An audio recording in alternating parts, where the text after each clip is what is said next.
জীবনের আসল শিক্ষাটা সাধারণত তিন ভাবে আসে। এক হলো দেখে শেখা, দুই পড়ে শেখা, এবং তিন নম্বর হলো হোঁচট খেয়ে শেখা। কিছু মানুষ একটা সময় পর প্রচন্ড শক্ত হয়ে যায়, কিন্তু শক্ত হওয়ার জন্য তাকে ঠিক কতটা আঘাত সহ্য করতে হয় তার খবর কেউ রাখে না।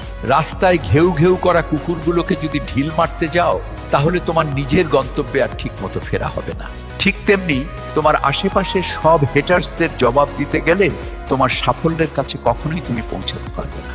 এই পৃথিবীতে কাউকে হারানো খুব সহজ, কিন্তু কারো মন জেতাটা আসলে তার থেকেও অনেক বেশি কঠিন একটা কাজ। জীবনে কাউকে পাওয়াটা বড় কথা নয়, আপনি যাকে চেয়েছেন তাকে জীবনের শেষ পর্যন্ত কাছে পাওয়াটাই হলো সবচেয়ে বড় কথা।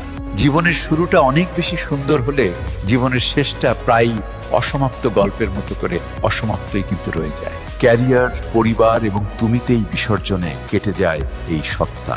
দিন শেষে নিজেকে আর বাঁচানো গেলটা কই বলুন। অর্থ সংকটে থাকা একজন যোগ্য মানুষও সমাজের অন্য সবার কাছে প্রায়শই মূল্যহীন একজন মানুষ হিসেবেই থেকে যায়। যারা সত্যিকার অর্থে কাউকে ভালোবাসে, তারা কখনোই সেই ভালোবাসার নামে কোনো প্রকারের অভিনয় করতে পারে না। কোটি কোটি মানুষের এই বিশাল ভিড়ে তাদের প্রিয় ওই একজনকে ছাড়া দ্বিতীয় আর অন্য কাউকে তাদের ভালো লাগে না।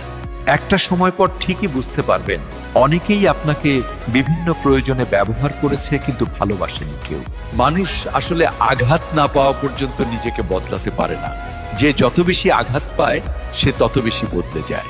আপনি জিন্দা থাকলে আপনার নিন্দে হবেই, কারণ একজন মৃত মানুষের প্রশংসা তো তার সবচেয়ে বড় শত্রুও করে থাকে।